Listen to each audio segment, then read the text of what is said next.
Acompanhe agora os destaques da seção 1 de dissídios individuais do TST, responsável por uniformizar a jurisprudência trabalhista.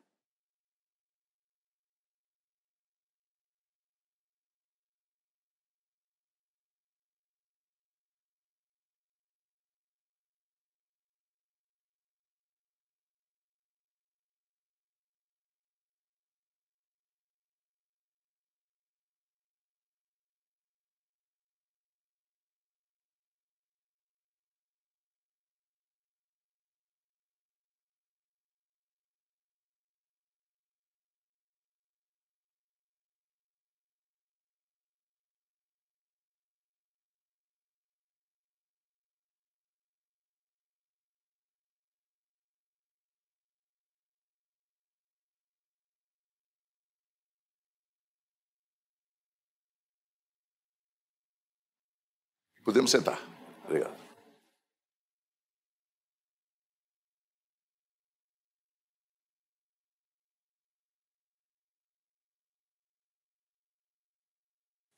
Declaro aberta a 12ª sessão ordinária da Igreja STI-1, especializada em dissídios individuais do Tribunal Superior do Trabalho.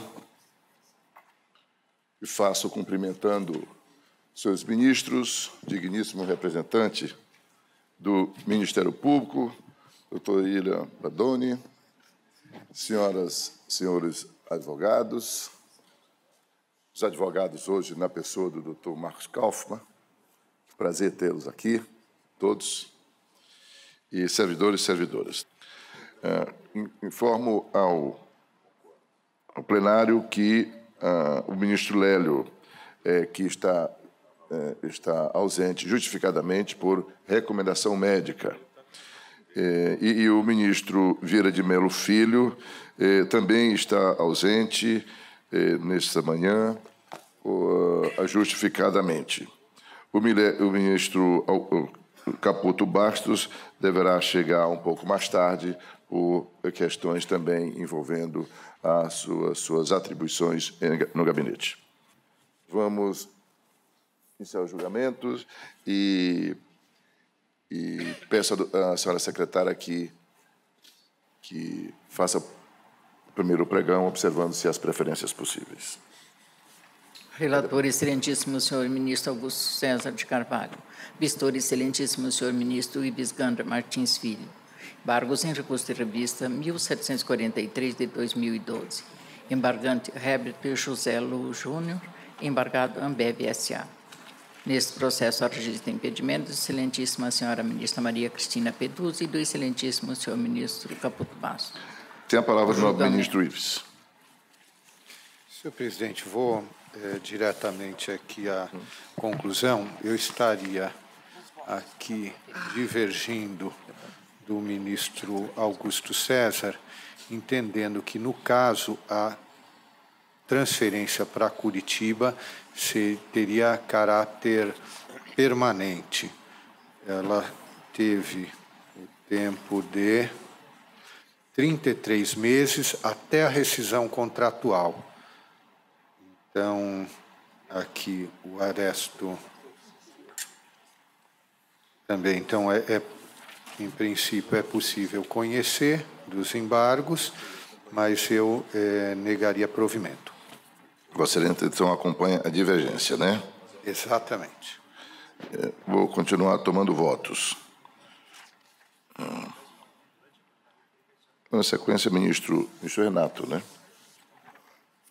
Presidente, o que se verifica é que, neste caso, embora a STI tenha adotado também o critério da sucessividade, o que nós vemos é que houve, no período imprescrito, uma transferência que durou 15 meses e outra que durou 33 meses. De modo que eu, respeitosamente, peço bem ao relator acompanhe a divergência. Nobre ministro Maciarico. Parece-me que eu já votei, senhor presidente. Sim, Vossa Excelência já votou. Você já votou com a divergência. Me desculpe, já está consignado aqui. Sim. Né?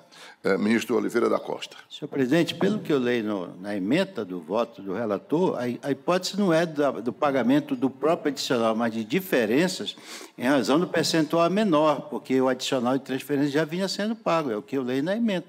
Então, não temos que discutir aqui, me parece, que se deu ou não a transferência definitiva provisória. O certo é que havia pagamento. O ministro relator pode explicar, está na ementa aqui. Rubrica código 00550, adicional de transferência. E o pedido é diferença de adicional de transferência pelo pagamento a menor do percentual. É o que eu leio aqui. Sim. Eu, nesse ponto, estou acompanhando o relator pedindo venha a divergência. Está bem. Ministro relator, deseja esclarecer algo? Presidente, o esclarecimento do ministro Valmir tem pertinência e há fundamentos que são trazidos na ementa que eu acho que são elucidativos, mas, por toda sorte, aguardo a consideração dos demais colegas. Está bem, ministro. Agradeço. Bom, falta-me votar. Eu também estou lendo na ementa essa mesma informação e o nobre relator propõe dar provimento aos embargos para, reformando o acórdão recorrido, restabelecer o acordo regional, por intermédio do qual foi mantida a procedência do pedido de adicional de transferência no importe de 25% durante todo o período imprescrito, com a dedução dos valores pagos pela reclamada sob a rubrica adicional transferência 00550, sob pena de enriquecimento sem causa, valor da condenação inalterado. Além da ementa, está no dispositivo, eu peço, portanto, venha a divergência. Deixa eu me ver aqui. Senhor presidente, ministro Renato. Ministro Renato, tem a palavra. Eu peço, venha a Vossa Excelência, para antes de proclamar o voto, eu gostaria de reconsiderar o meu voto, em razão desta particularidade trazida pelo ministro Valmir, que havia me passado. Eu, ao examinar essa vista, tinha até anotado aqui para acompanhar o relator, exatamente em razão dessa particularidade, que agora, no momento do julgamento, me passou. De modo que eu, respeitosamente, peço venha a divergência e acompanho o relator exatamente em razão dessa particularidade, porque já havia pagamento adicional e o que se pretende apenas é diferenças.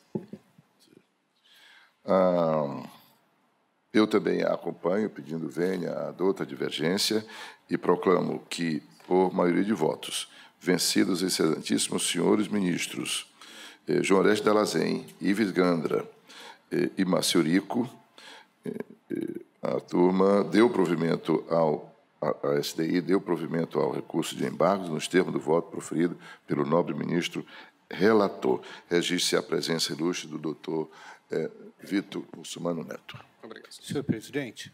Pois não, ministro Ives. Tá. Eu pediria juntada de voto vencido e só acrescentaria um fundamento que seria o seguinte: sendo o recurso do empregado, não se pode retirar o adicional, já que ele está pedindo diferença de adicional, mas se pode negar provimento, no sentido de deixar o que ele está recebendo e não deferir as diferenças, se conclui que, na verdade, ele não teria direito sequer ao adicional. Então, não há reformatio impejus, mas também não há ampliação da condenação. Tá bem, Vossa Excelência pode acrescentar no voto. Apregou-se o próximo. Relator excelentíssimo, senhor ministro José Roberto Pimenta. Vistor excelentíssimo, senhor ministro Ibis Gandra Martins Filho. Embargos em recurso de revista 620.100 de 2007. Embargante Banco Bradesco S.A., embargados em Empresa Brasileira de Correios e Telégrafos e Ministério Público do Trabalho da 9ª Região. Nesse processo, registro impedimento da excelentíssima senhora ministra Maria Cristina Peduzzi. O julgamento desse processo foi suspenso, após o excelentíssimo senhor ministro relator ter votado no sentido de não conhecer do recurso de embargos. E o excelentíssimo senhor ministro Aloysio Correia da Veiga votou no sentido de conhecer e dar provimento. Muito bem, nobre ministro Ives Gandra, tem a palavra a Vossa Excelência. Perfeito, senhor presidente. Nesse processo se discute uma ação civil pública em que está em jogo a questão do Banco Postal e, ao mesmo tempo, qual seria o regramento aplicável aqui. relação à questão de contratação de vigilância armada, normas de segurança. Então, o que mais me chamou a atenção neste processo, por isso que eu pedi vista, foi a decisão recorrida. A decisão recorrida é do ministro Aloysio Corrêa da Veiga, da lavra do ministro Aloysio Corrêa da Veiga. Então, o que foi colocado como obrigação de fazer nesta ação civil pública? Colocação de portas giratórias e vigilância armada nas agências dos Correios. E, ao mesmo tempo, pagamento de danos morais coletivos de 500 mil. Pois bem, qual que foi o fundamento? Vamos ao fundamento da decisão recorrida. Eu vou ler uns trechinhos que nos esclarecem. Diz o ministro Aloysio, aqui ao meu lado. Vê-se, portanto, a página 1337, vê-se, portanto, que as atividades exercidas pelos correspondentes bancários não têm o condão de torná-los instituições financeiras e, em consequência, determinar a incidência das normas coletivas dos bancários aos empregados dos primeiros. Então, essa é a convicção pessoal do ministro Aloysio, que não se poderia enquadrar os Correios como instituição bancária na qualidade de correspondente bancário.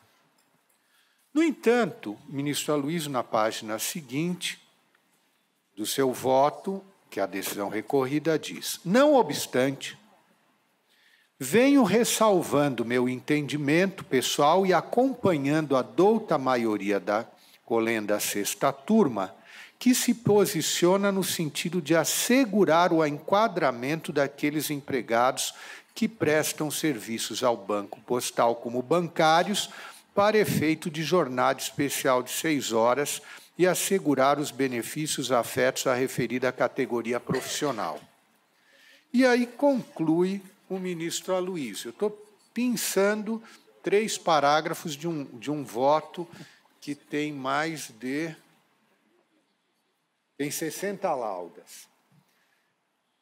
E assim o ministro Aloysio conclui, do ponto de vista de fundamentação. Via de consequência, se equiparados os empregados do Banco Postal à categoria dos bancários para efeitos de assegurar a jornada especial e demais benefícios exclusivos dos bancários, não é coerente permitir que gozem de proteção diferenciada daquela destinada à categoria bancária. Ora, a decisão recorrida, ela foi exarada antes do nosso julgamento no pleno do Tribunal Superior do Trabalho da questão do Banco Postal sob o prisma de ser a jornada de correspondentes bancários igual a dos bancários. E qual foi o fundamento da decisão do pleno?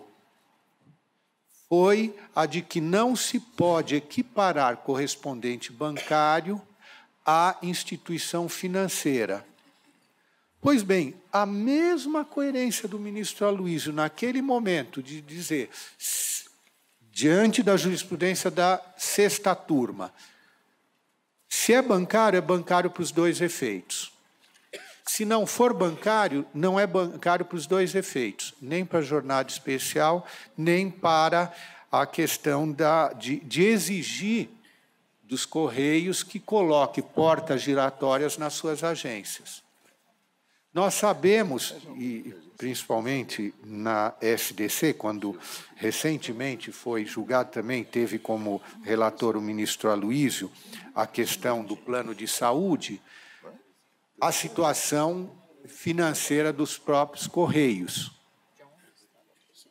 Exigir dos Correios que coloque portas giratórias, vigilância armada, nos mesmos moldes de bancos, além de exigir uma obrigação que praticamente inviabilizaria o funcionamento dos Correios, e, eventualmente, poderia voltar atrás e deixar de ser correspondente bancário, porque o ônus do serviço que está prestando, o que recebe por esse serviço e os gastos que terá, fará com que os Correios ou qualquer outro correspondente bancário a quem seja imposta esse tipo de obrigação, faz com que deixe de ser correspondente bancário. Na época em que nós discutimos no Pleno a questão dos correspondentes bancários de jornada de trabalho, o que verificamos? Nós temos hoje em torno de 40 mil agências bancárias e 160 mil correspondentes, né, postos de correspondentes bancários. Aí são o Correio, lotérica, supermercados, farmácia, revendedora de automóveis. Se efetivamente prevalecesse a tese de que aos correspondentes bancários se aplica as normas das instituições financeiras, quando a normativa dos correspondentes bancários ela não prevê esse tipo de equiparação, realmente nós teríamos 1.000 municípios do Brasil desatendidos, porque não há agência bancária. O banco faria a sua análise de custos, não colocaria agências bancárias nesses municípios. Os correspondentes bancários, diante de jornada de 6 horas, ou tendo que pôr porta giratória ou medidas de segurança, também chegariam à conclusão de que o custo é muito elevado e, realmente, nós desatenderíamos, quebraríamos o nosso sistema hoje bancário brasileiro de atendimento capilarizado a todo o Brasil. Ou seja, hoje, os Correios realmente são aqueles que fazem pagamento de previdência e, no caso, também o Bolsa Família. E é interessante ver que 70% do Bolsa Família hoje é pago por correspondentes bancários por todo o Brasil. Então, por coerência da decisão tomada no Pleno do Tribunal Superior do Trabalho em relação à jornada do bancário, entendo que não haveria aqui qualquer contrariedade aos artigos 3º e 10º da Lei 7.102 de 83, a própria definição de instituição financeira prevista nos artigos 17 e 18 da Lei 4.595 de 64, também não se aplicaria aqui aos correspondentes bancários. Então, eu aqui ousaria divergir do ministro Zé Roberto Freire Pimenta por essas circunstâncias e não conhecer dos embargos. Acompanho nesse sentido o voto do relator, ou melhor, aqui eu estaria acolhendo os embargos, conhecendo e provendo para afastar, julgar improcedente a ação civil pública. Acompanha a divergência, portanto, né?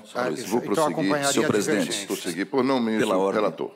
Peço a palavra como relator, até para contextualizar a matéria. Já foi bem exposta pelo ministro Ives, que está divergindo do meu voto para não conhecer dos embargos do Banco Bradesco S.A.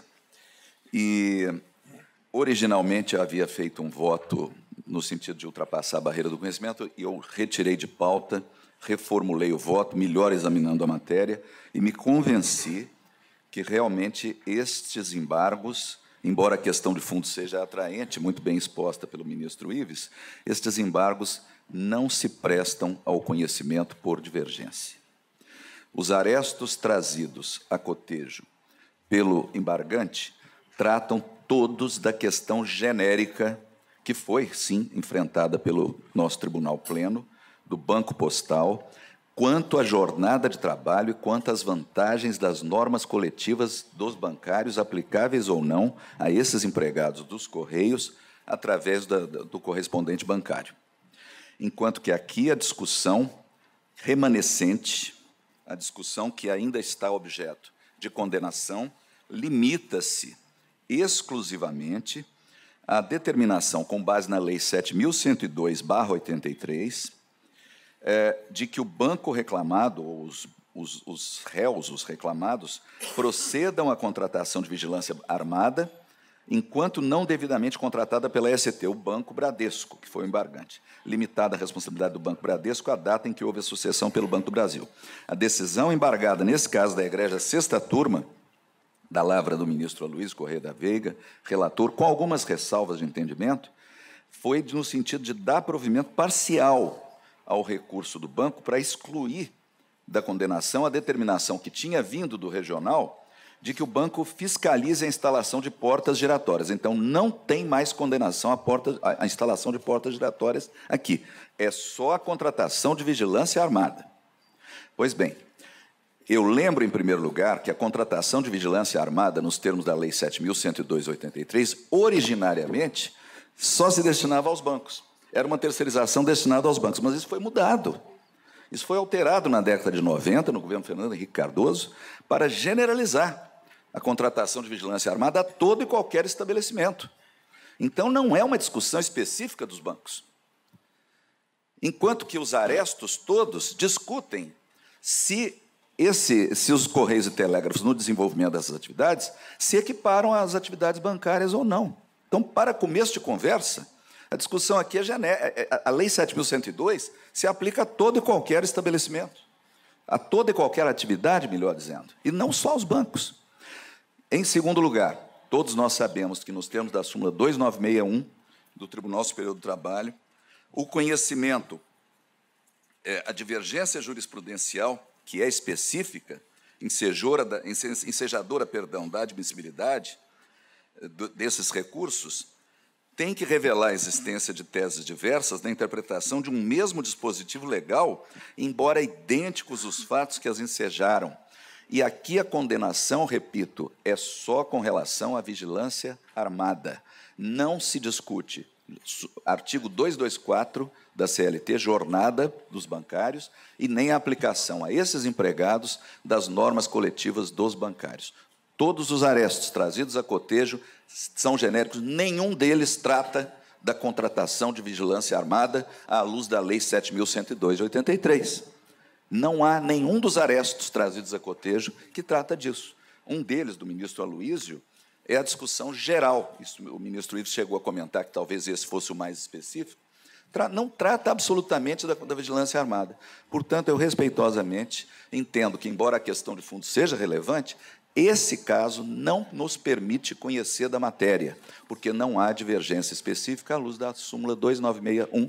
Eu pedindo todas as vênias, a divergência, o ministro Aloysio já votou nesse caso, sendo até coerente com suas ressalvas de entendimento. Na turma, ele ficava vencido nessa questão, mas aplicou e ressalvou. Eu, respeitosamente, mantenho o meu voto no sentido de não conhecer. Está bem. Senhor presidente, pela ordem. Ou não, doutor Marcos? Se me permitiria, senhor presidente, apenas trazer um esclarecimento de fato quanto aos fundamentos do acordo do Egrégio Tribunal Regional, muito rapidamente, em razão até de já ter havido sustentação oral. A despeito das razões do excelentíssimo ministro relator, a essa conclusão se poderia chegar se o fundamento da condenação à contratação de vigilância armada se desse por um outro motivo que não os que foram revelados pelo acordo regional. O acordo regional mostra um outro fundamento, um outro universo.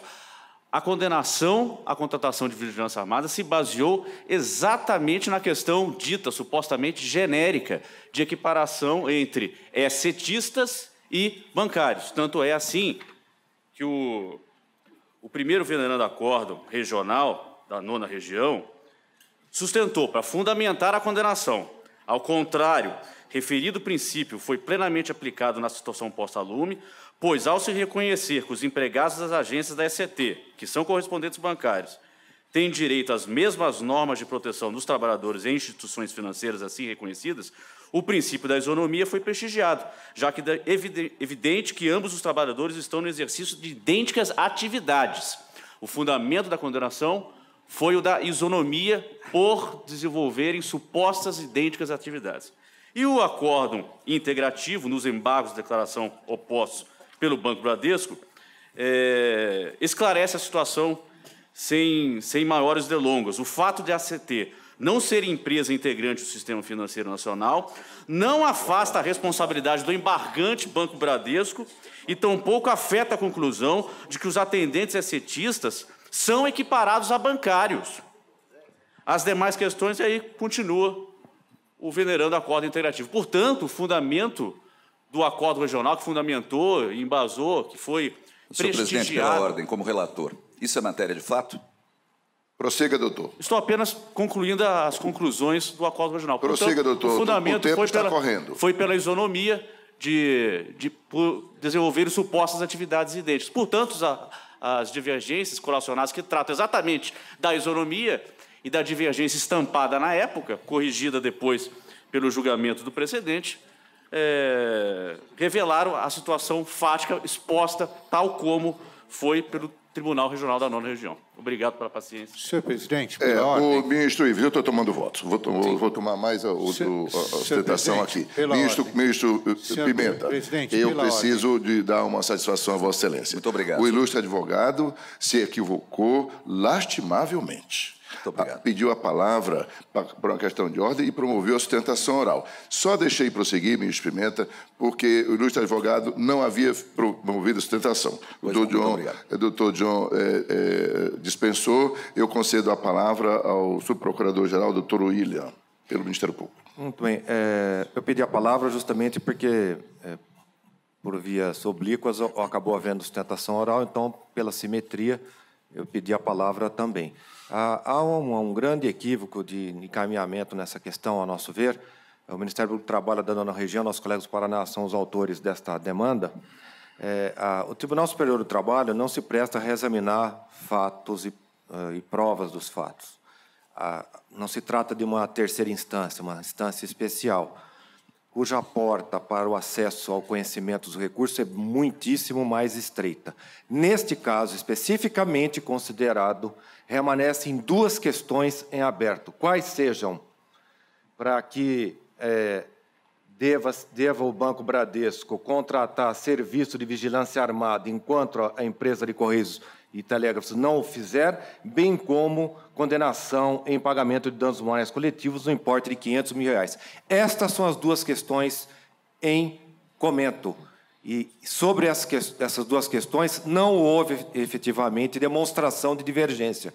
É este o ponto para a admissão dos embargos, que foram muito bem não conhecidos pela digna relatoria. É assim que se manifesta o Ministério Público. Consegue-se a sustentação do Ministério Público, vou continuar tomando votos. Ministro Hugo. Pois não, senhor presidente. Evidentemente que a matéria é importante, a aplicação da Lei 7.112 de 1983 aos estabelecimentos dos Correios, que funcionam como banco postal, mas a aplicação aqui, neste caso concreto, parcialmente. E parcialmente porque, como foi esclarecido pelo ministro relator, não mais persiste aqui a condenação à instalação de portas giratórias, mas determinação do banco exclusivamente a contratação de vigilância.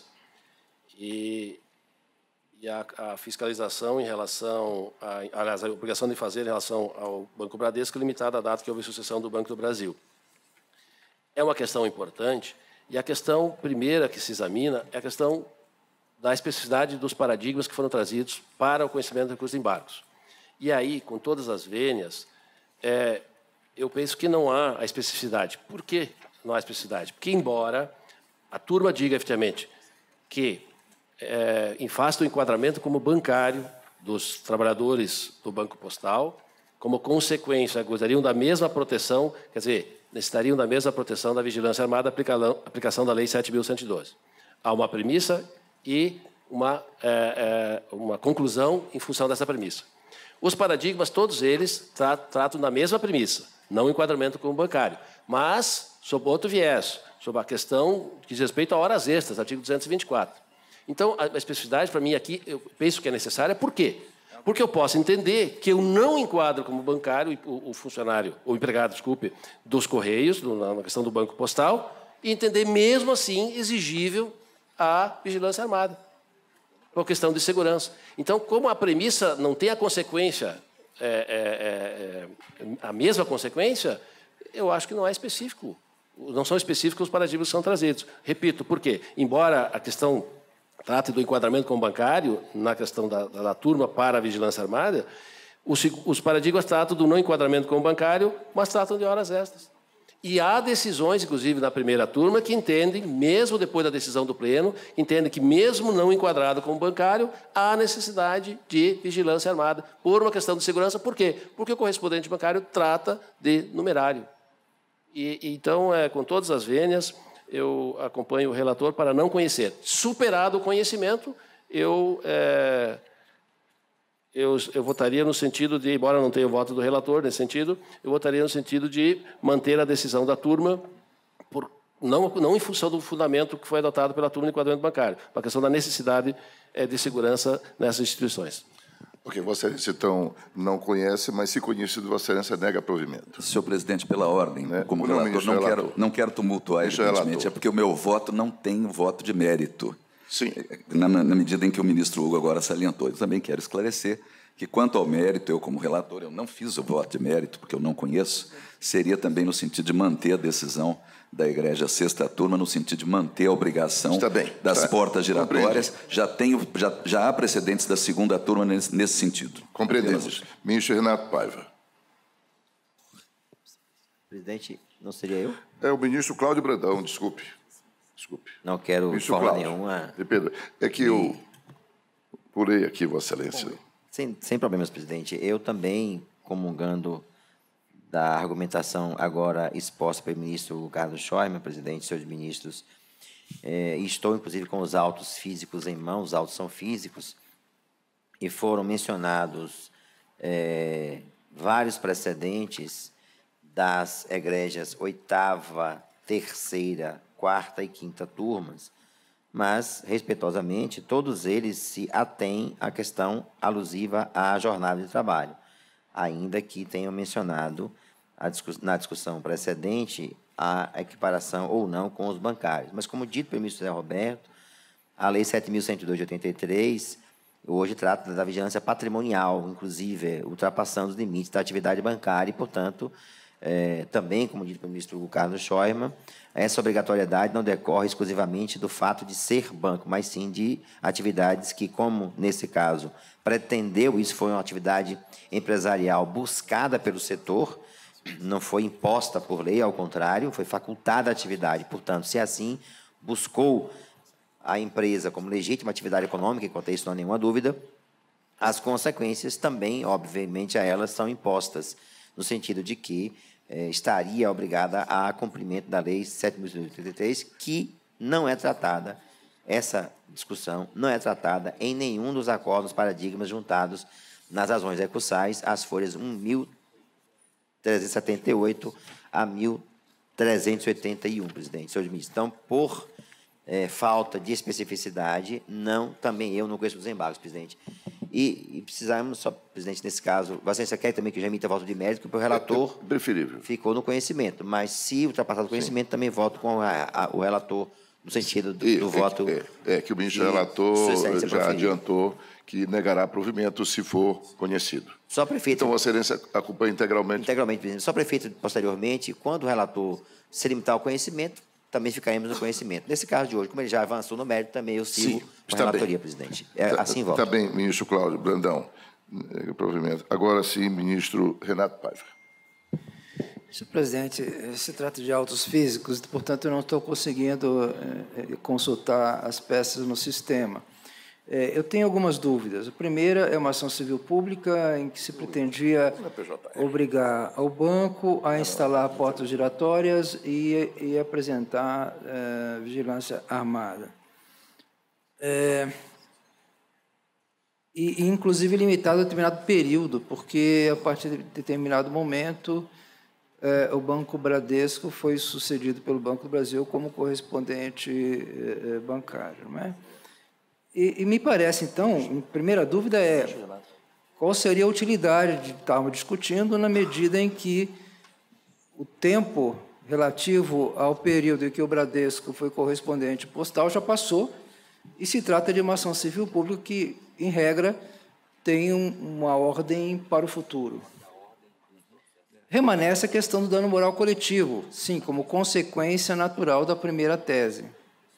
Então, essa é a primeira questão que eu tenho dúvida. A segunda é que eu vejo da transcrição do acordo da turma que a turma conheceu do recurso do Bradesco, com um acórdão oriundo da 10ª região, que dizia o seguinte: embora o reclamante possa exercer alguma atividade insta a uma instituição bancária, ECT, não integra o sistema financeiro nacional, não havendo como se enquadrar o reclamante vinculado às funções do Banco Postal como empregado bancário. Eu vejo que não há nenhuma tese específica em relação à lei que se indicou aqui.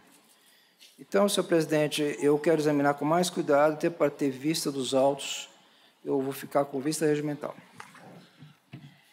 Proclamo que o julgamento desse feito fica adiado em razão do pedido de vista regimental formulado pelo nobre ministro Renato Paiva. Senhor presidente, se me permite, rapidamente, eu gostaria apenas de me desculpar com a Corte, se eu eventualmente me excedi ao representante do Ministério Público.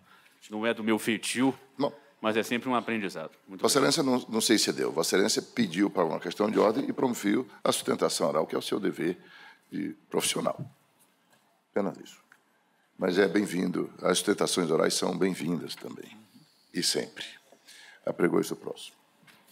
Relator excelentíssimo, senhor ministro Aloísio Corrêa da Veiga. Vistor excelentíssimo, senhor ministro Ives Gandra Martins Filho.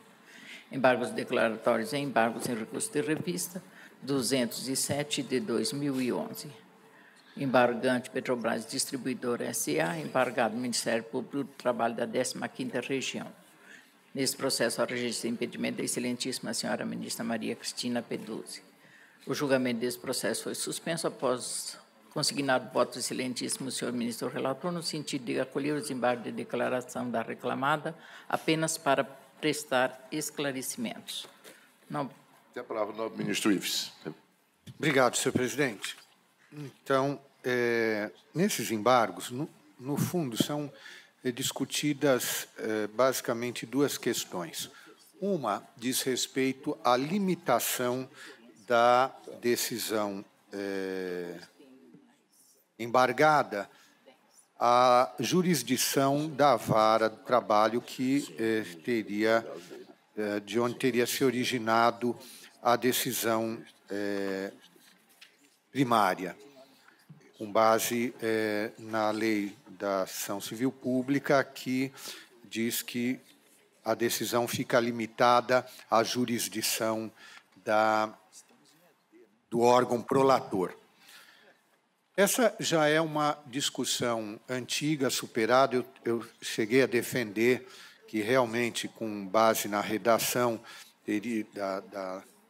da lei, seria necessário realmente que a ação civil pública ficasse limitada à jurisdição da vara, ou, na época que eu defendia a possibilidade de que as ações civis públicas tivessem como foro de competência originária os tribunais regionais de trabalho, por equiparação a dissídio coletivo de natureza jurídica, mas essa foi uma tese vencida, tanto no Ministério Público como aqui no Tribunal Superior do Trabalho. Então, não vejo no que poderia ser modificada a decisão através de embargos declaratórios.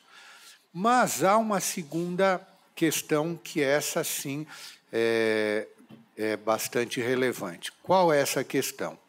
Diz respeito à própria natureza da ação civil pública e a possibilidade de modificação do seu provimento jurisdicional com base em alteração do ordenamento jurídico. Qual é a natureza jurídica da ação civil pública? É uma ação cominatória, fundamentalmente uma ação cominatória. Ela tem, através da sua lei, a possibilidade de se impor uma obrigação de fazer ou não fazer, sob pena de pagamento de multa, e de uma condenação genérica para um fundo em relação ao passado. Ou seja, a ação civil pública resolve o futuro, através da imposição de uma obrigação de fazer e não fazer. E pune pelo passado com a aplicação de uma multa genérica para um fundo, aqui na seara trabalhista, para o Fundo de Amparo ao Trabalhador. O que ocorre? A obrigação que foi imposta nessa ação civil pública é toda ela relacionada à terceirização. E relacionada à terceirização, impondo obrigação de se fazer concurso, então, obrigação de não fazer, não contratar serviços por meio de terceirização, serviço de suporte técnico para atividade operacional, de gestão documental, suporte técnico para agenciamento de risco, apoio operacional, transporte, incluído carga e descarga de combustíveis e derivados de petróleo, rescindir, aí obrigação de fazer, rescindir no prazo de 12 meses contratos de terceirização em vigor e obrigação de fazer, realizar concurso. Pois bem, a partir de 11 de novembro de 2017, ou antes até, 31 de março de 2017, a Lei 3.429 de 2017 passou a regular o fenômeno da terceirização. E a Lei 3.467 deixou claro que até a atividade fim, em princípio, poderia ser terceirizada. Aqui, me parece que a maior parte delas são atividades meios, não atividades fim. Mas, mudando o ordenamento jurídico, o que ocorre? Qual é a missão do Ministério Público? E, nesse sentido, quando abre um inquérito civil público e quando ajuiza uma ação civil pública. A finalidade do Ministério Público é zelar pelo cumprimento do ordenamento jurídico. Então, ele é um fiscal da lei, quer como órgão agente, quer como órgão interveniente. Como órgão interveniente, dando parecer, participando das sessões de julgamento, e como órgão agente, abrindo inquérito e ajuizando a ação civil pública. Ao abrir o inquérito, o que se pede? O que o Ministério Público propõe, depois de fazer o levantamento da situação, se há ou não descompasso entre os procedimentos adotados pela empresa e o ordenamento jurídico? Ele propõe a assinatura de um termo de ajuste de conduta, para que ajuste a sua conduta ao ordenamento vigente. Esse termo de ajuste de conduta pode realmente sofrer alteração quando muda o ordenamento jurídico. A mesma coisa acontece se não houve adequação espontânea por parte da empresa àquilo que foi proposto no Ministério Público. O Ministério Público ajuiza a ação civil pública, pedindo, numa ação de natureza cominatória, a imposição dessas obrigações. Então, o que acontece na situação dos autos? Nós decidimos de acordo com o ordenamento jurídico vigente. O ordenamento jurídico mudou. Em relação a essa ação civil pública, teve realmente dois pedidos. Um pedido em relação ao passado e um pedido em relação ao futuro. Em relação ao passado, não se muda. Não se muda. O que foi colocado como dano moral coletivo, o que foi colocado como indenização, aí a condenação está fechada, é em relação ao passado. Agora, em relação ao futuro, eu não posso manter uma obrigação de fazer e não fazer, obrigando a fazer concurso, impedindo a terceirização, se daqui para frente o ordenamento jurídico é diferente. Eu me lembro, senhor presidente, daquele caso que nós pegamos, e veja que interessante, não houve modificação do ordenamento jurídico. Quando nós discutimos o caso dos provadores de cigarros. Saiu uma decisão desta corte muito interessante, muito, eu diria, heterodoxa. Metade da corte entendeu que a atividade era lícita. Então, nem em relação ao passado, nem em relação ao futuro haveria condenação, nem imposição de obrigação de não fazer, e nem condenação em relação ao passado. Metade da corte entendeu que a atividade era ilícita e aprovava e julgava procedente no todo a ação civil pública. Por um voto, que era do ministro Dall'Azen, ele entendeu pelos danos causados à saúde do trabalhador, manter a condenação em relação ao passado. Mas ele não podia impedir a realização da atividade, porque não havia nenhuma lei proibindo, primeiro, a fabricação do fumo, e, segundo, que houvesse provador.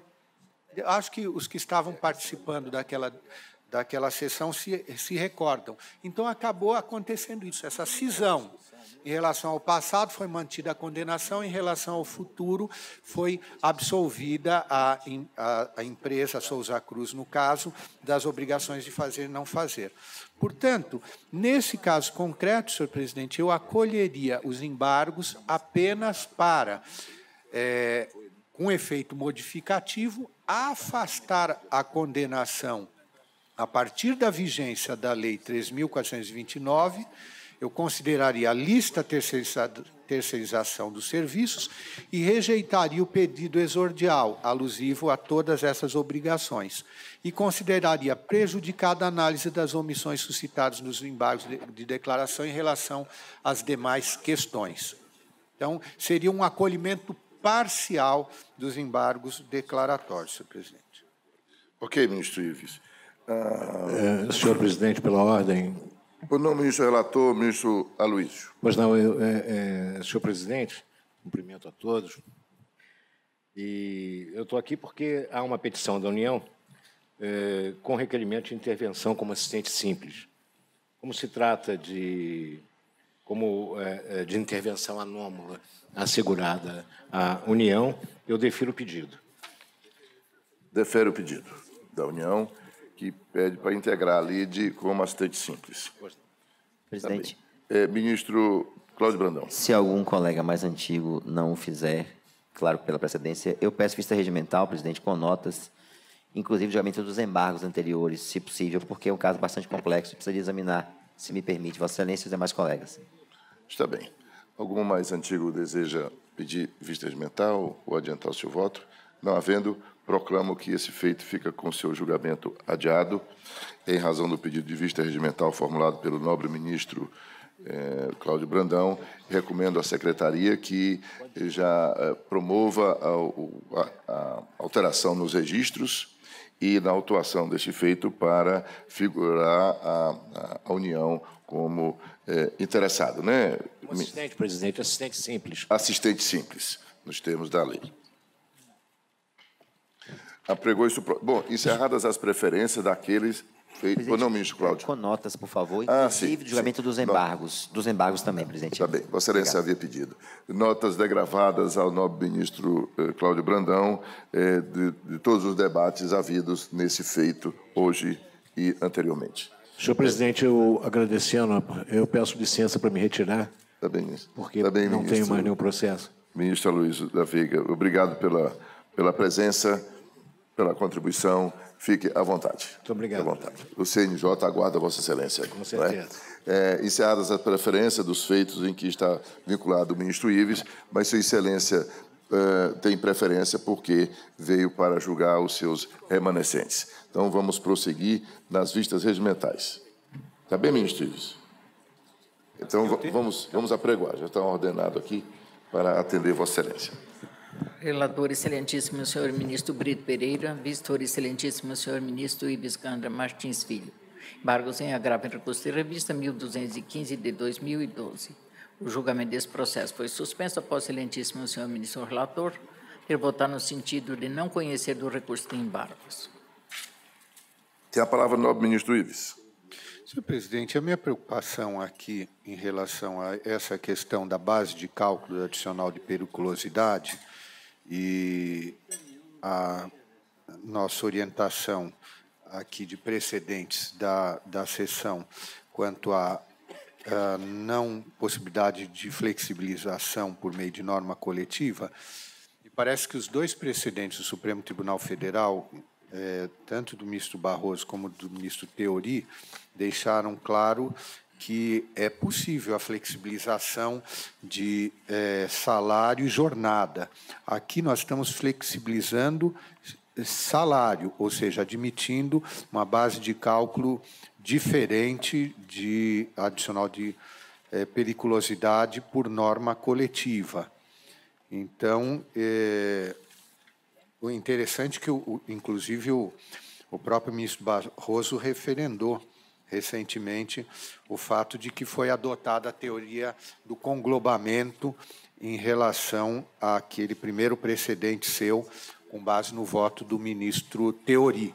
Ou seja, não é preciso nem explicitar se há ou não vantagens compensatórias, porque o que importa é o acordo no seu todo, sempre há concessões mútuas. E, no caso aqui, não está em jogo medicina, segurança do trabalho, mas simplesmente o aspecto econômico, o aspecto salarial do adicional de periculosidade. Por isso, senhor presidente, eu estaria conhecendo dos embargos por divergência jurisprudencial, ousando divergir de Vossa Excelência e dando provimento para reformar o acordo turmário, reconhecer a validade da cláusula da norma coletiva alusiva à base de cálculo do adicional de periculosidade, restabelecendo o aresto regional nesse aspecto. Até por disciplina judiciária em relação ao Supremo. Está bem, ministro Ives. Estamos diante de um fato muito interessante, que quando eu proferi esse voto em setembro de 2016, não havia essa preferência, essa decisão, e agradeço a Vossa Excelência por tê-la trazido a lume. Então, eu disse que eu falava do cancelamento do item 2º da súmula 364 e afirmei que esse cancelamento implicou o reconhecimento da impossibilidade de se fixar o pagamento do adicional de periculosidade proporcional ao tempo de exposição ao risco, bem como de reduzir o percentual previsto em lei mediante negociação coletiva, o que é, de certo modo, diverso, até em essência, aquela decisão que Vossa Excelência traz a apreciação, de modo que, para apreciar a divergência que Vossa Excelência traz nova. De modo que eu vou pedir, venha a Vossa Excelência e mantenho o meu voto por não conhecer, mas vou tomar votos. Então, ministra Maria Cristina, não é? É a ministra Maria Cristina, né? Porque não está. Eu sou o relator. Tem a palavra, ministra Maria Cristina. Senhor presidente, eu peço vênia ao relator e voto com a divergência. Vossa Excelência conhece e provê, não é isso? Não é, ministro Ives? Sim. Vossa Excelência conhece e provê. Isso. A ministra Cristina acompanha Vossa Excelência. Ministro Renato Paiva. Pois não, senhor presidente. Senhor presidente, nós temos súmula que ainda não foi revogada. A súmula 364/32 diz que não é válida a cláusula de acordo à Convenção Coletiva de Trabalho, fixando a adicional de periculosidade pessoal inferior ao estabelecido em lei e proporcional ao tempo de exposição ao risco. Eu penso que, a prevalecer a tese da divergência, teríamos que suspender o julgamento e mandar a matéria para o Pleno e seguir todo o rito do artigo 702 para cancelar a súmula. Portanto, enquanto a nossa súmula não for cancelada, eu me alinho à jurisprudência consagrada no TST. Peço vênia à divergência e acompanho Vossa Excelência. Vamos seguir, agora que foram tomados 4 votos. Ministro Alberto Bresciani. Senhor presidente, eu peço vênia à divergência e acompanho Vossa Excelência. Ministro Márcio Rico. Também com Vossa Excelência, pedindo vênia divergência. Ministro Valmir Oliveira. Senhor presidente, eu peço vênia divergência, acompanho o relator. Essa matéria já foi muito debatida aqui na Corte e nós não podemos dar efeito retroativo a uma situação jurídica que já foi consolidada sob o império da normatividade anterior e ainda chancelada por uma súmula da Corte que, como o ministro Renato bem observa, só deve ser submetida ao pleno, se for o caso, para cancelar, mesmo porque temos a superveniência da lei nova que certamente refletirá nesse verbete. Mas, por hoje e por hora, pelo princípio da segurança jurídica, eu acompanho Vossa Excelência aplicando a jurisprudência para o caso concreto. Está bem. Ministro Augusto César. Também peço vênia divergência para acompanhar Vossa Excelência.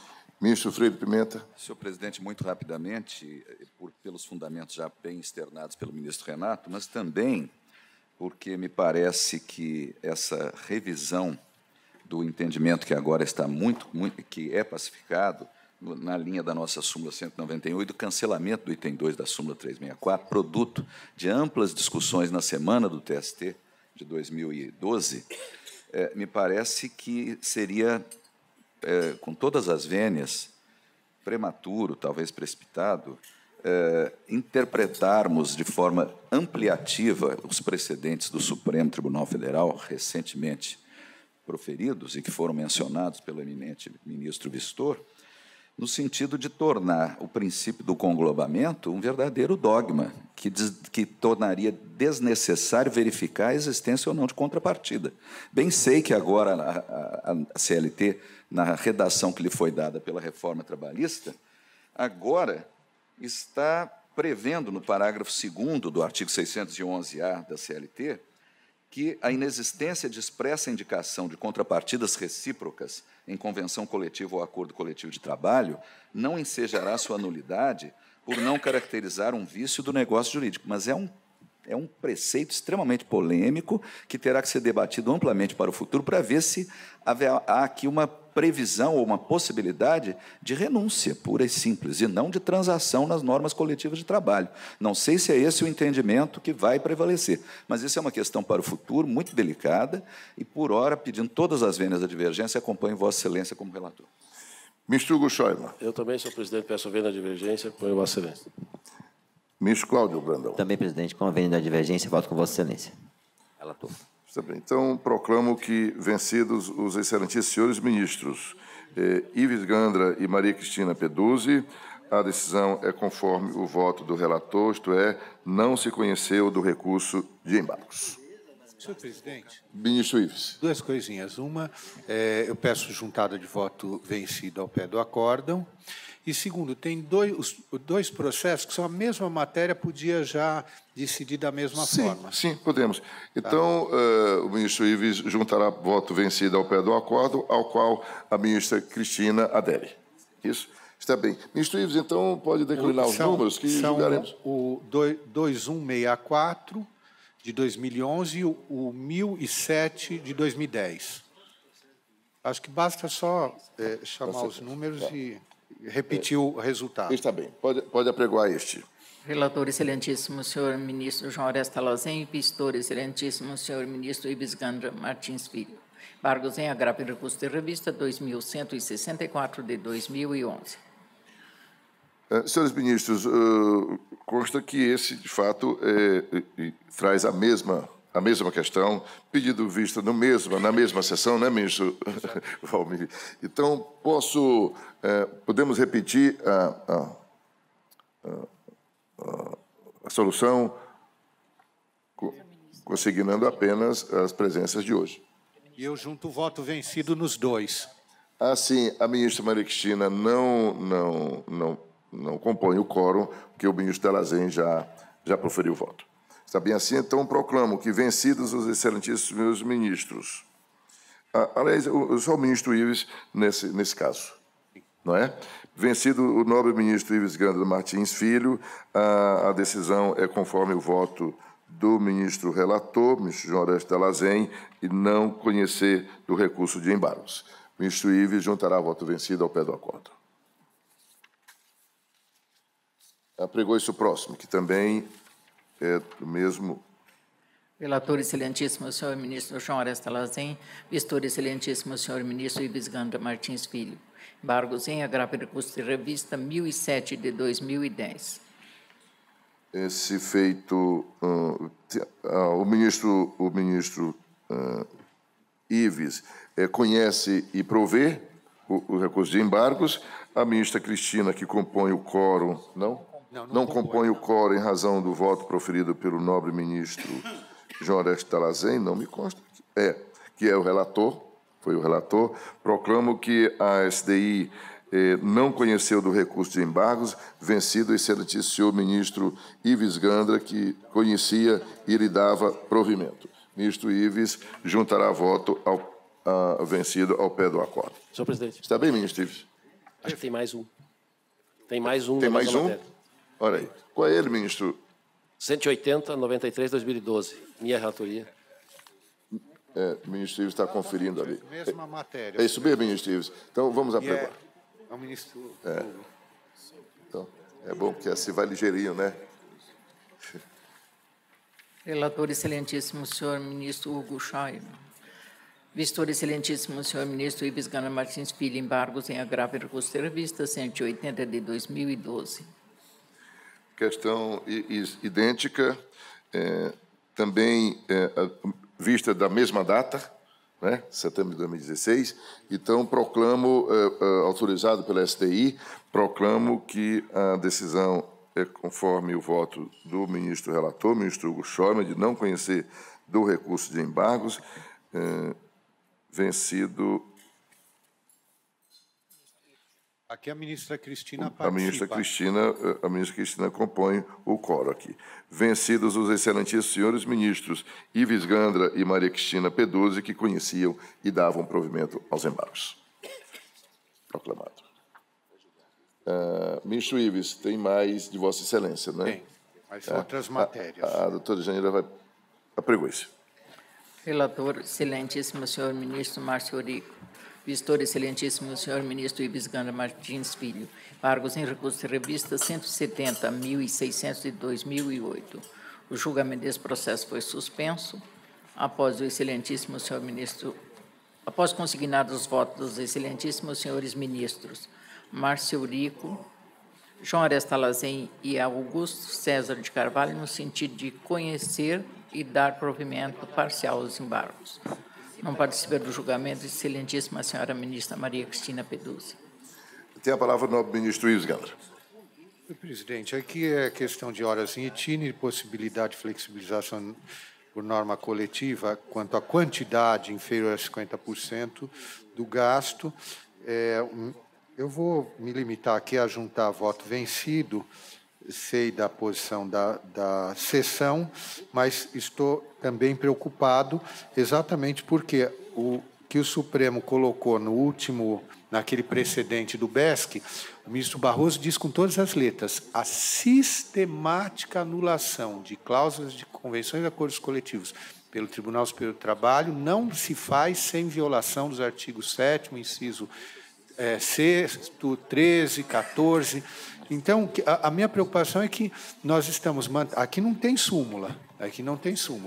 Nós estamos mantendo uma jurisprudência que bate de frente com a do Supremo. Mas eu sei que tem sido essa posição, eu vou me limitar a juntar voto vencido, até por disciplina, ao Supremo Tribunal Federal. Então Vossa Excelência eu estou não conhece divergindo para... conheço dos embargos por divergência jurisprudencial quanto à pré-fixação de horas em itinere em norma coletiva e, no mérito, dou-lhes provimento para, reformando o acórdão turmar, julgar improcedente o pedido apenas nesse aspecto. Senhor presidente. Ministro Ives, vou pedir a Vossa Excelência que decline todo o dispositivo que Vossa Excelência trouxe, porque facilita. Está bem? Tá. Então, conheço dos embargos por divergência jurisprudencial quanto à pré-fixação das horas em itinere em norma coletiva e, no mérito, dou-lhes provimento para, reformando o acórdão turmário, julgar improcedente o pedido apenas nesse aspecto. Está bem. Então, porque há uma divergência parcial, tomar votos. Ministro Oliveira da Costa. Eu peço vênia a divergência para acompanhar o relator, senhor presidente. Ministro Pimenta. Da mesma forma, acompanho o relator pedindo vênia a divergência. Senhor presidente. Do ministro Augusto César. Eu quero fazer um esclarecimento. A minha divergência lá em 2016 tem a ver com o regime 5x1. Foi por isso que eu estaria compondo a divergência, mas nesse outro tema. Como esse regime 5x1 já foi tido por válido pela STI1, né, na sua em precedente anterior, então o que eu teria hoje seria ressalva. Não haveria mais divergência propriamente. E se isso for tumultuar a proclamação do resultado, eu componho na maioria que está acompanhando o relator. Tá bem, ministro Augusto César, agradeço. É que consta que Vossa Excelência acompanhou o ministro relator integralmente. Então, eu ouvi da proclamação do julgamento que eu teria votado no sentido de divergência provimento parcial. Sim. É isso. E esse provimento parcial teria a ver com o regime 5x1 e não com a negociação coletiva. Eu vou até ler, até porque já realmente esclarece. O nobre ministro relator propõe o provimento parcial para que sejam pagos em dobro os domingos trabalhados, ainda que compensados que não observem a fruição da folga ou pelo menos em pelo menos um domingo a cada três trabalhados. É isso. É esse provimento que eu estou em relação ao qual eu oporia divergência. Uma ressalva. Mas essa matéria assim, Vossa Excelência divergia desse provimento. Ministro Márcio. Eu reencaminhei para a planilha porque eu fiz uma alteração no voto. Todos receberam o novo voto relativamente a esse tema do regime de 5x1. E já agora, eu estou entendendo que, em virtude de a condenação ter se limitado ao pagamento de apenas um domingo nos meses em que ocorreu o sistema 5x1, e no qual todos os domingos foram trabalhados, o provimento possível à luz da jurisprudência constituiria reformatio império. Por isso eu alterei para conhecer, mas negar provimento aos embargos. Bom, então agora nós vamos retomar. O ministro Ives, que estava com vista regimental, ministro Ives, Vossa Excelência deseja reexaminar essa questão? Esse é o 170, né? O 170, 600. É que eu também não tinha aqui e até essa nova orientação do nobre ministro relator, que está na tela, que Sua Excelência desta vez agora já reformulou para negar provimento aos embargos. Eu estou divergindo que eu estaria dando provimento aos embargos. Sim. Então, está bem. Senhor presidente, eu só quero esclarecer que eu votei já com relação ao novo voto do eminente ministro relator. Eu estou acompanhando a versão que está no sistema e na tela. Está bem. Então, o ministro Augusto César... Acompanha o relator, presidente. Acompanha o relator. Ministro Pimenta acompanha também. Ministro Hugo. Eu também acompanho, pedindo vênia a divergência, sem qualquer ressalva. Tá. Ministro Talazen já votou. Ministro Renato Paiva. Senhor presidente, eu gostaria apenas de consignar que, na vice-presidente, nós temos examinado recursos extraordinários ao Supremo relativo ao tema hora in itinere, via negociação coletiva. Mas, recentemente, o plenário virtual da Suprema Corte afastou a repercussão geral da disciplina do pagamento das horas extras in itinere via negociação coletiva. Eu ressalto ainda que o ministro Roberto Barroso, ao despachar o recurso extraordinário 895-759 de Pernambuco, concluiu que a disciplina das horas em itinere via instrumento coletivo não se relacionava à mesma matéria tratada no tema 152 da tabela de repercussão geral do Supremo. Então, eu acrescentaria esses fundamentos para acompanhar o relator. Ministro-presidente, só um esclarecimento. Não, ministro. Me parece, ministro Renato, que essa decisão do ministro Luiz Roberto Barroso foi anterior ao ministro Teori Zavascki ter pego aquele processo das horas em itinerário e levado. Então, realmente, o ministro Barroso, num primeiro momento, não reconheceu a repercussão, mas depois o ministro Teori reconheceu e votou usando o precedente do BESC. Está bem. Está bem. Só um esclarecimento. Está bem, ministro Ives. Ministro Alberto Bresciani, né? Presidente, Vossa Excelência, por acaso... Mas o que há? O que há? Será que é por conta daquela mensagem que Vossa Excelência mandou para mim na madrugada? Talvez. Eu nego. Talvez, ministro Cláudio, me desculpe. Mas de maneira breve, voto com... Eu vou pôr a culpa aqui no ministro Ives. Pode ser? Presidente... Porque o ministro Ives votou e eu estava anotando algumas coisas aqui. Então, foi por culpa do ministro Ives. Pode ser assim? Eu assumo. Pronto. Desculpe, ministro. Desculpe, ministro Ives. Estão todos desculpados, presidente. A palavra e não quero tumultuar, mas de maneira muito breve também, sem ressalva, voto com o ministro relator, presidente. Com o ministro relator. Ministro Alberto Bresciani. Presidente, peço vênia a divergência, acompanho o relator. Falta-me votar. Portanto, eu peço vênia a douta divergência, acompanho o nobre ministro relator e proclamo que a decisão é conforme o voto de Sua Excelência, negando provimento aos embargos, vencido em parte o nobre ministro Ives Gandra, que juntará voto vencido. Está bem? E o ministro Delazen fica também vencido parcialmente. Não é? Não, integralmente. O ministro Delazen vota integralmente, porque ele dava provimento. A doutora Janira anotará esse aspecto. Apregou isso próximo. Relator excelentíssimo, senhor ministro Augusto César de Carvalho. Vistor excelentíssimo, senhor ministro Ives Gandra Martins Filho. Embargos em recurso de revista 234.600 de 2009.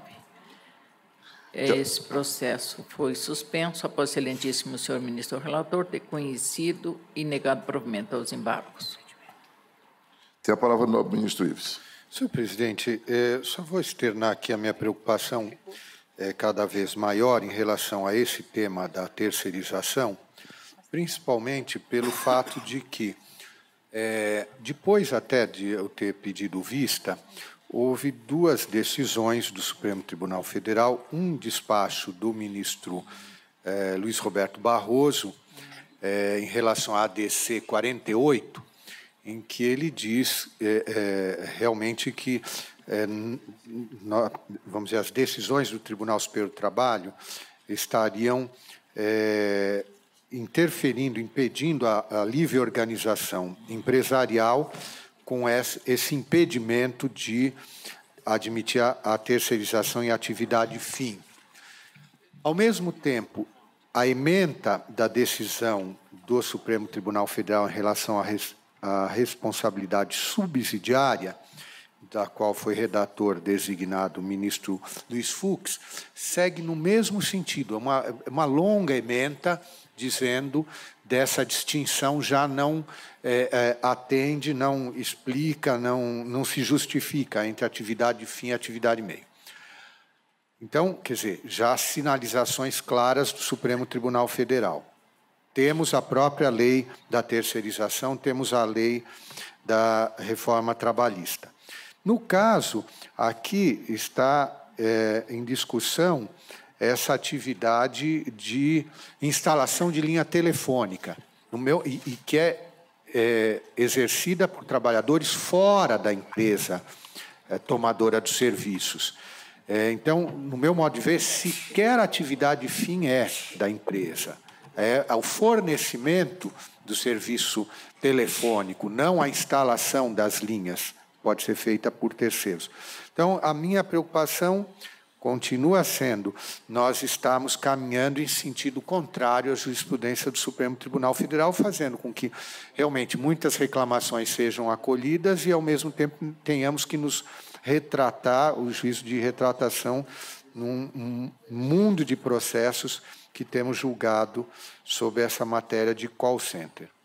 Então, eu estou aqui, em suma, conhecendo dos embargos, no mérito, dando-lhes provimento para reformar a decisão da 4ª turma dessa Corte, restabelecer a sentença de primeiro grau no que tange a responsabilidade subsidiária e não solidária da segunda reclamada por entender lícita a terceirização. Está bem. Vou tomar votos. Ministro Freire Pimenta.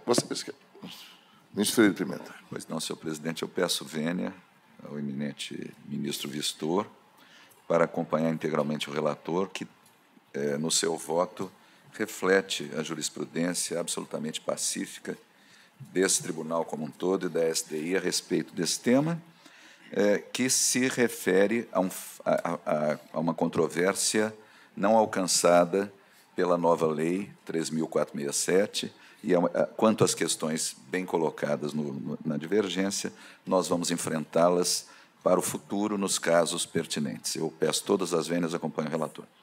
Bem. Ministro Hugo Schäuble. Eu também peço vênia de divergência a acompanhar o relator, destacando que a hipótese do item 1 da súmula 331, a questão da Lei 9.472 de 97, já foi muito discutida e superada aqui. E eu acho que nós não estamos contrariando a decisão do STJ, do Supremo Tribunal Federal, com todas as vênias. Para relator. Ministro Cláudio, rigorosamente na ordem. Pois não, senhor presidente. Também eu, com a vênia do voto divergente, voto com o ministro relator, sem maiores considerações. Sabe. Ministra Cristina. Eu, por disciplina, eu acompanho o relator. Ministro Renato. Senhor presidente, eu acompanho o relator com ressalva de entendimento, porque entendo que essa matéria, em algum momento, será apreciada pelo Supremo Tribunal Federal. Sim. Ministro Alberto Bresciani. Peço vênia de divergência, acompanho o relator, presidente. Ministro Márcio Rico. Também com o relator, pedindo vênia de divergência. Ministro Valmir Oliveira da Costa. Senhor presidente, nós sabemos todos que também há ministros do Supremo que têm decisões contrárias a esse entendimento mencionado pelo ministro Vistor. Então, enquanto não houver uma súmula vinculante do Supremo ou uma decisão vinculante em ação de constitucionalidade, me parece que nós devemos seguir a nossa jurisprudência. Não é nenhum tipo de insubordinação, nem de causar insegurança jurídica, porque, de outro modo, nós estaríamos aplicando a lei nova para o passado, o que contraria a própria Constituição Federal. Então, respeitando o entendimento sentido contrário, mas me parece que a nossa jurisprudência ainda está sedimentada nessa linha. Se o Supremo adotar, então, uma decisão que é vinculativa, nós iremos certamente aplicá-la. Por enquanto, ainda não há, a meu juízo, eu peço vênia de divergência para acompanhar o relator. Está bem. Ministro Caputo Bartos está impedido, já veio o impedimento. Eu também acompanho o nobre ministro relator, pedindo a máxima vênia a douta divergência. E proclamo que, vencido o nobre ministro Ives Ganda da Silva Martins Filho, a decisão é conforme o voto do nobre ministro relator, que conclui por negar-lhe provimento. O ministro Ives fica vencido tão somente no mérito. E junto o voto vencido, senhor presidente. Juntará voto vencido ao pé do acordo. Apregou isso o próximo. Relator, excelentíssimo senhor ministro Hugo Schäuble. Vistor, excelentíssimo senhor ministro Ives Ganda Martins Filho. Embargos em recurso de revista 563 de 2010. O julgamento desse processo foi suspenso após o excelentíssimo senhor ministro relator ter votado no sentido de conhecer e negar provimento aos embargos. Tem a palavra do nobre ministro Ives. Senhor presidente, aqui eu estou pedindo vênia ao relator e propondo dar provimento aos embargos para reconhecer a validade da cláusula de acordo coletivo alusiva ao divisor 220, restabelecendo a sentença de primeiro grau. Apenas nesse aspecto. A questão de flexibilização através de norma coletiva de jornada de trabalho e a forma de remuneração, de acordo com a Constituição Federal. Está bem. Ministro Cláudio Brandão. Com a vênia da divergência, presidente, voto com o relator. Ministra Cristina. Também, presidente, no mesmo sentido com o relator. Ministro Renato Paiva. Com o relator. Ministro Alberto Bresciani. Relator, presidente. Ministro Caputo Bastos. O relator da Tavênia da divergência. Ministro Maciorico. Também com o relator. Ministro Valmir. O relator da Tavênia. Ministro Augusto César. Também com o relator. Ministro Freire Pimenta. Data vênia com o relator. Também peço vênia ao nobre ministro Ives para acompanhar o relator e proclamo que, vencido o nobre ministro Ives Ganda da Silva Martins Filho, que dava provimento aos embargos, a STI negou-lhe provimento. O ministro Ives juntará voto ao pé do acordo. Voto vencido ao pé do acordo. Perfeito. Próximo. Relator excelentíssimo, senhor ministro Alexandre Belmonte. Visitor excelentíssimo, senhor ministro Ives Ganda Martins Filho. Agravo regimental em embargos sem recurso de revista 151 de 2010. O julgamento desse processo foi suspenso após o excelentíssimo senhor ministro relator ter votado no sentido de conhecer e negar provimento ao agravo regimental. Não participa do julgamento o excelentíssimo senhor ministro Alberto Bresciani. Tem a palavra o nobre ministro Ives Ganda. Senhor presidente, esse é daqueles de horas em itinerário, limitação a quantidade inferior a 50% do tempo efetivamente gasto. Eu estaria aqui propondo provimento para restabelecer a sentença em primeiro grau. Como nós julgamos já sobre essa questão, simplesmente eu juntaria voto vencido. Ministro Ives vai me permitir, então, formular a seguinte indagação. Há quem acompanhe a douta divergência? Então, proclamo que a decisão é conforme o voto do nobre ministro relator, vencido o nobre ministro Ives Ganda, que dava provimento. A sessão, portanto, negou o provimento ao agravo. Ministro Ives Ganda juntará voto vencido ao pé do acordo. Relator excelentíssimo senhor ministro Cláudio Brandão, visitor excelentíssimo senhor ministro Ives Ganda Martins Filho. Agravo regimental em embargos em recurso de revista, número 9 de 2012. O julgamento desse processo foi suspenso após o excelentíssimo senhor ministro relator ter negado provimento ao agravo interno. A palavra do ministro Ives. Então, senhor presidente, aqui é também questão de terceirização. Entendo que a atividade operador de empilhadeira não é atividade fim da empresa Volkswagen do Brasil. Então, que, aliás, é montadora, não é fabricante, né? E, ao mesmo tempo, então, seria passível de terceirização. Eu estou propondo dar provimento ao agravo regimental para conhecer dos embargos, por contrariedade à súmula 3313 do TST, e, no mérito, dar-lhes provimento para reformar a decisão da segunda turma, restabelecer o acordo regional no aspecto. Tem uma fundamentação longa aqui, são 14 páginas, mas vou poupá-los. Está bem. Vossa Excelência dá provimento ao agravo para processar o recurso de embargos. Indago se senhoras ministras, senhores ministros, acompanham a douta divergência. Ministro Renato. Eu acompanho, senhor presidente. Eu penso que essa atividade de operador de empilhadeira numa fábrica de motores não pode ser considerada atividade fim, é atividade meio. Por isso é que eu estaria acompanhando a divergência de sua excelência. Senhores ministros, a ministra Cristina também? Eu também acompanho a divergência. Algo mais? O ministro Caputo Bastos acompanha a divergência.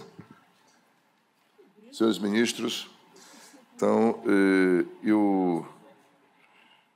não havendo mais quem acompanha a outra divergência, proclamo o resultado do julgamento. Ministro Augusto César. Me dá vista e mesa.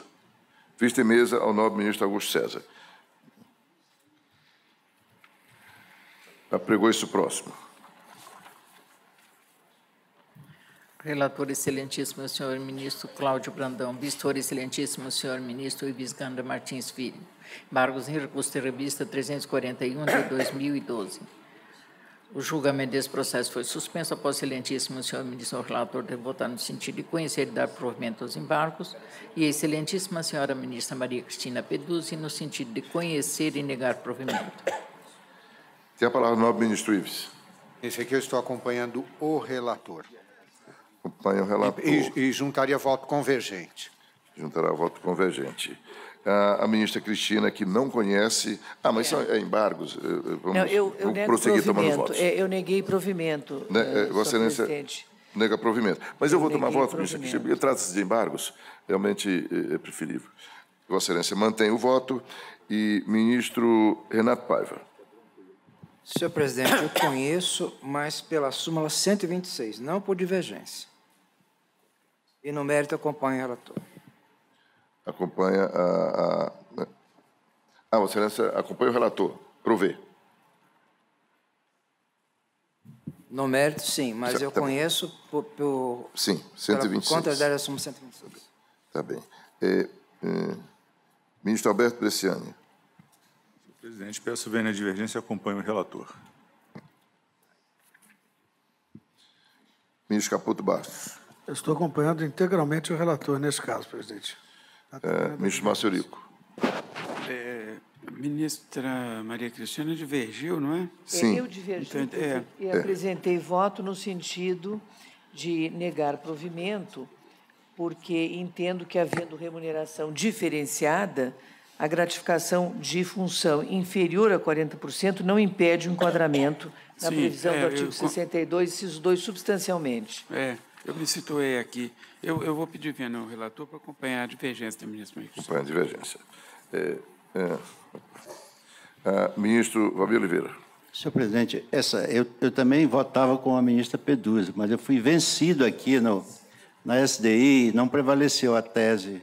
Então, por aqui, segurança jurídica e previsibilidade, eu acompanho o relator. Está bem. Ministro Augusto César. Também convém, presidente, reconhecendo que a matéria está em região fronteiriça, mas acompanho o relator. Ministro Freire Pimenta. Senhor presidente, pedindo vênia à divergência, e eu compus a maioria que prevaleceu aqui na SDI1 quanto ao tema. Com todas as vênias, acompanho o relator. Ministro Hugo. Eu também, senhor presidente, acompanho o relator, mas eu conheço também por má aplicação da súmula 126, porque eu acho que não tem tese de mérito aí para comparar com o paradigma, porque a turma só aplicou a 126. Então, eu conheço por má aplicação da 126 e acompanho o relator quanto ao mérito. Resta-me votar. Eu peço vênia a divergência para acompanhar o nobre ministro relator e proclamo que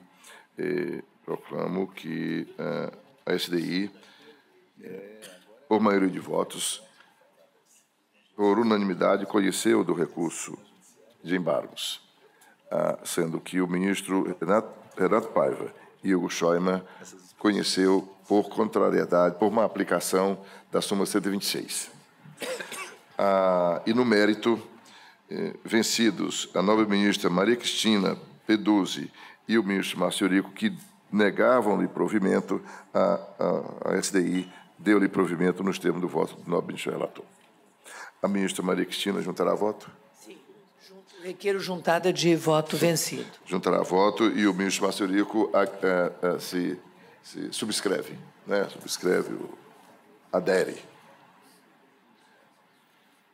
Apregou isso próximo. Presidente, se quiser voltar aquele processo, só para encerrar, em que eu pedi vista em mesa agora. Então vamos apregoar esse de que o ministro Augusto César tem vista em mesa. Relator, excelentíssimo senhor ministro Cláudio Brandão.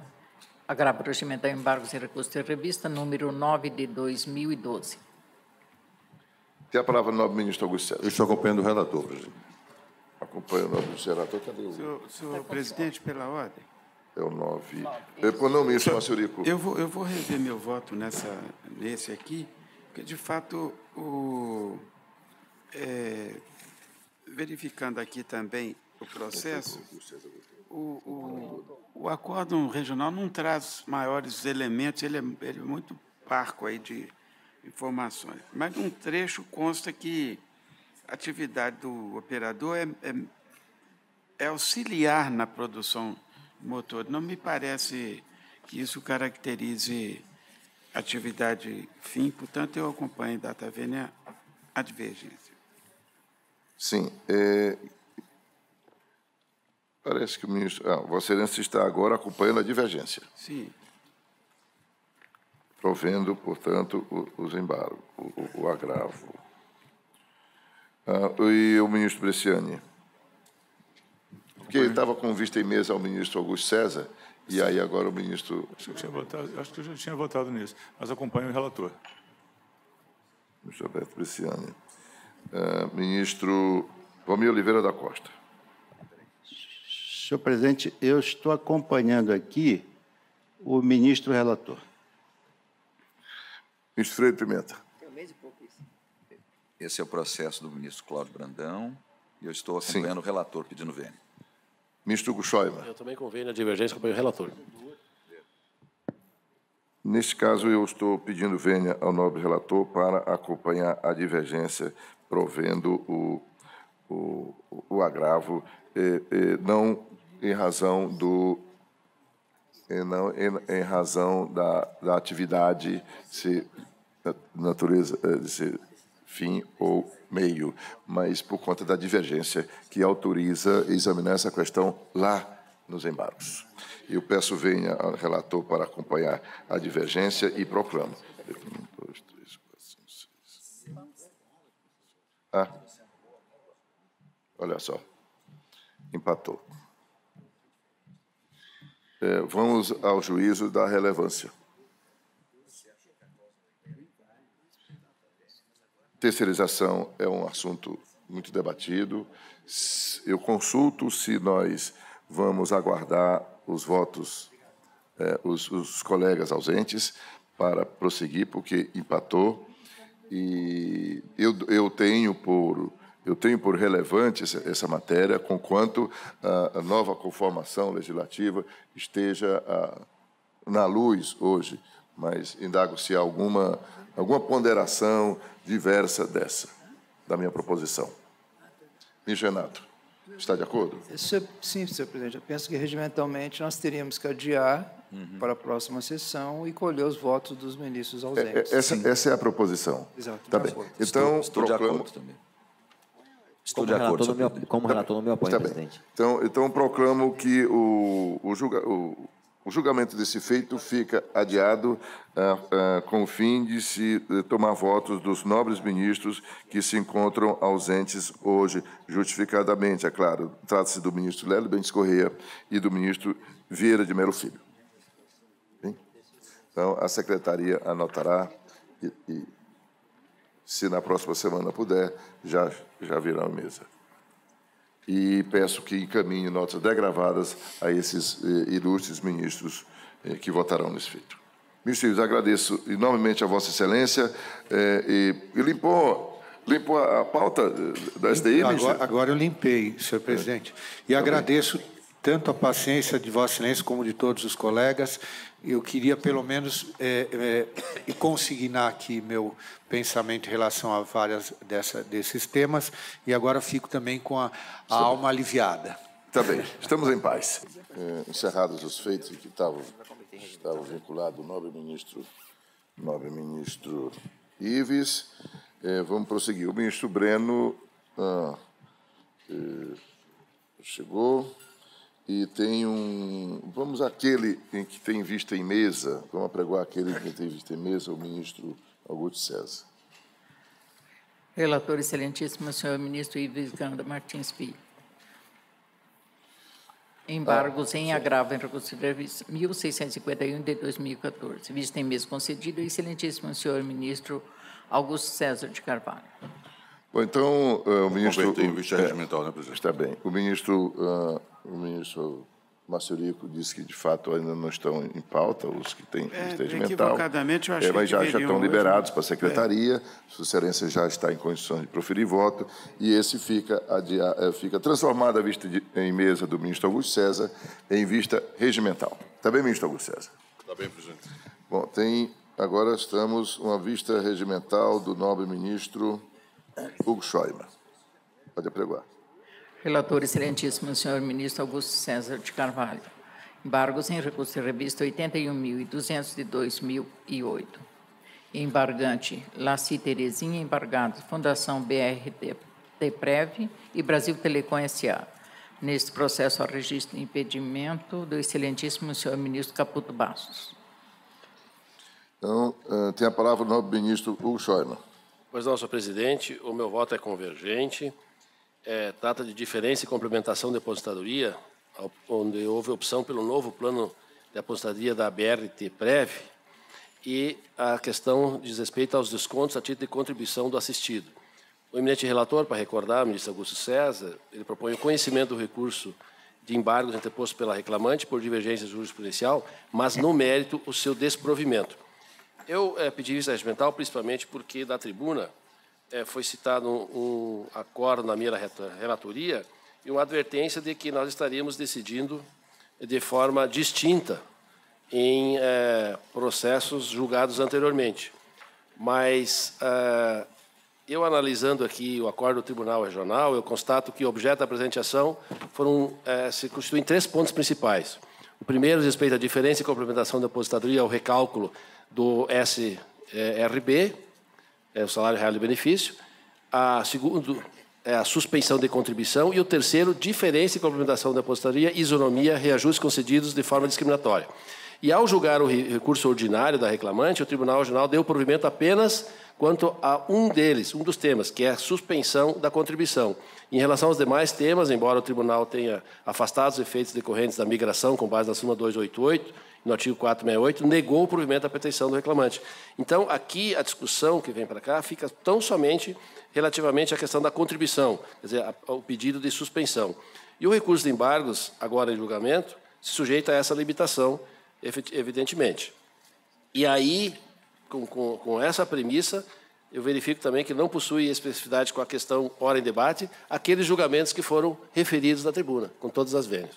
Então, aqui está, no meu modo de ver, está a correta a aplicação da súmula 51, item 2 do TST, no caso em questão.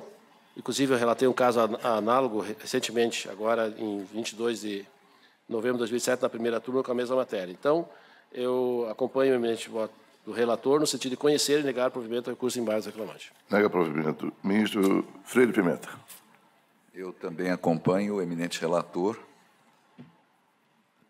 na linha da vista regimental do ministro Carlos Scheuer. Já tem alguma divergência, senhor presidente? Não? Pois não. Eu estou acompanhando o relator. Ah, sim. Então, não tem divergência até agora, indago se há alguma divergência. Não havendo, proclamo o resultado do julgamento dos termos do voto de Sua Excelência, o nobre ministro relator Augusto César, que nega provimento ao recurso de embargos. Pregou-se o próximo.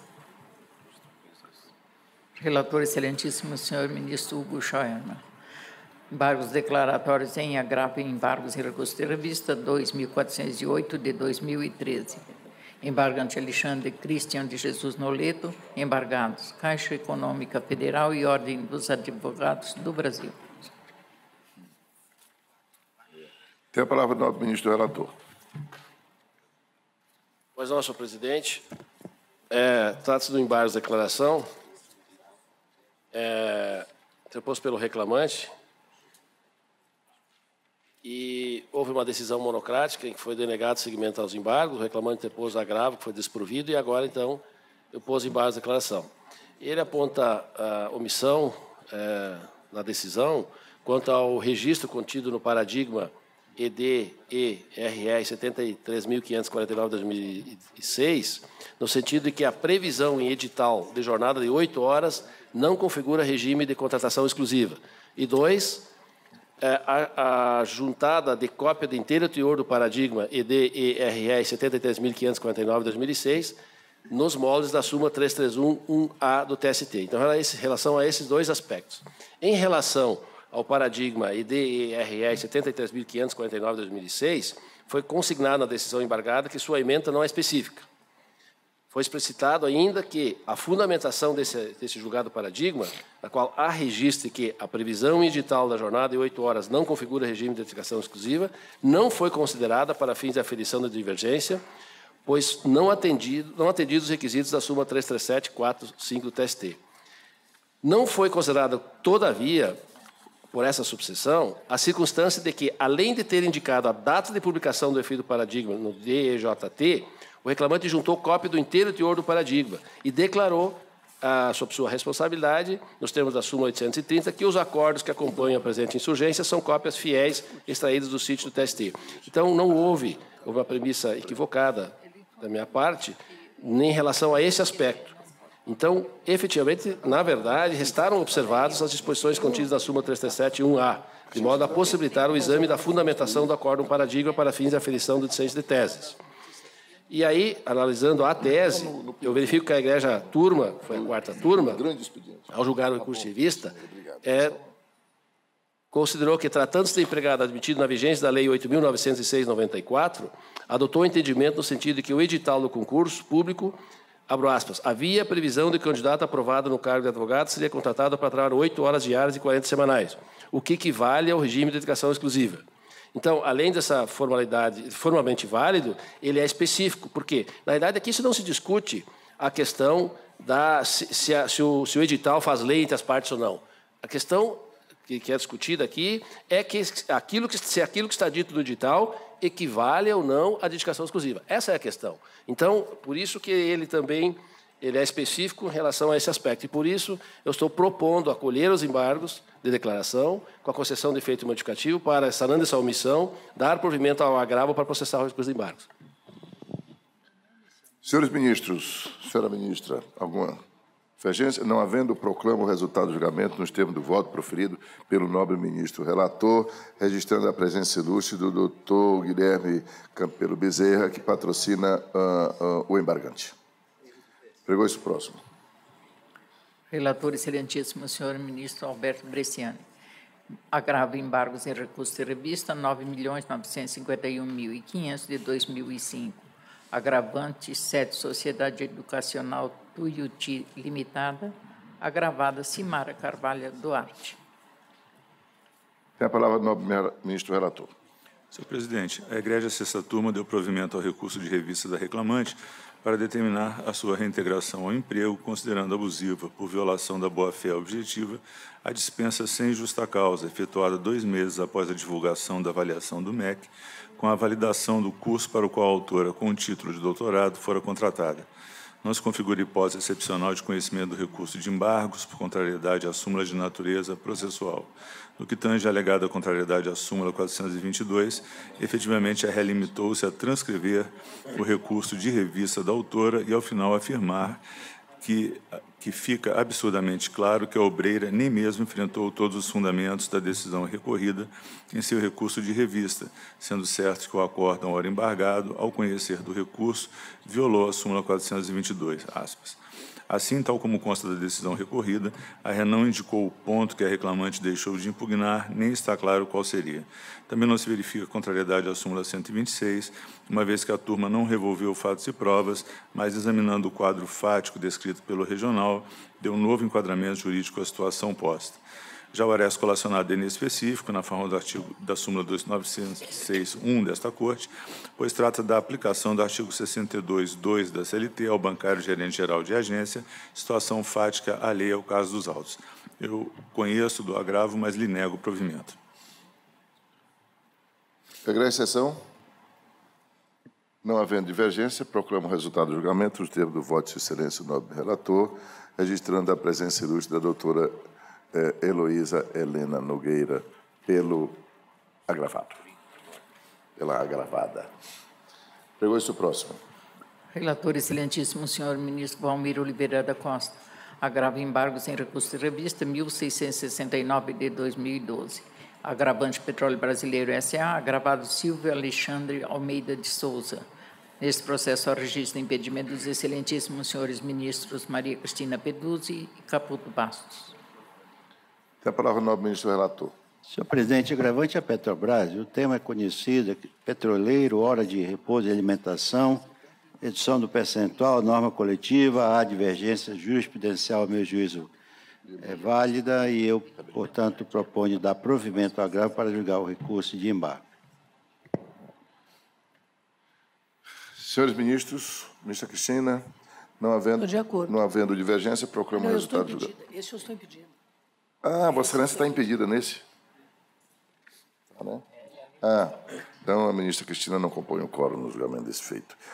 Proclamo o resultado do julgamento nos termos do voto proferido pelo nobre ministro relator. Preveu-se, portanto, o recurso.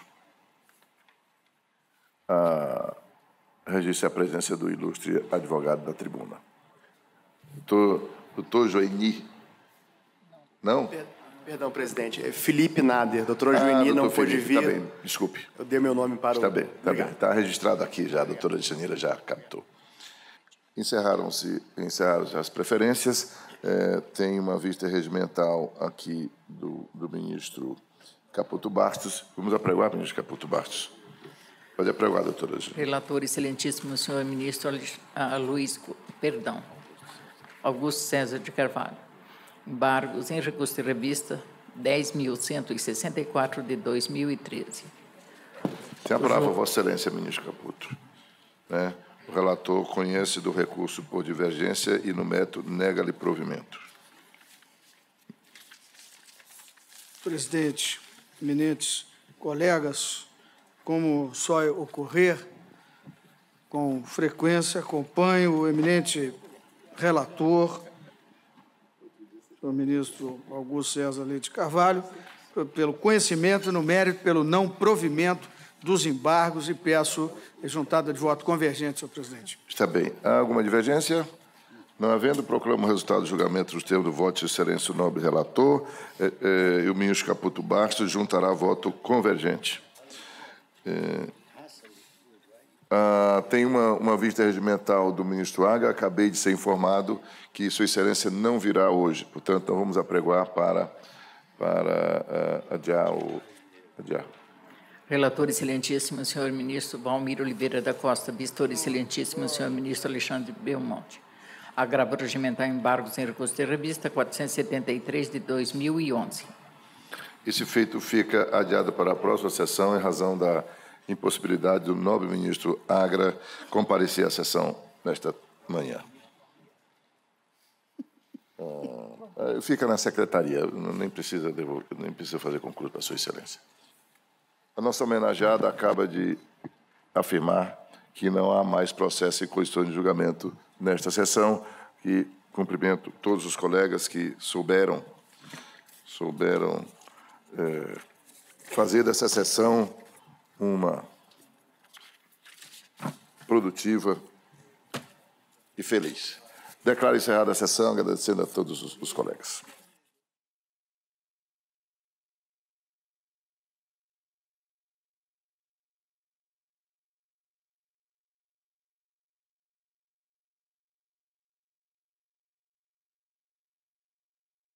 E o Sessão TST termina aqui. Você segue acompanhando as notícias do Tribunal Superior do Trabalho no nosso site e também pelas redes sociais. Muito obrigada pela companhia e até o próximo programa.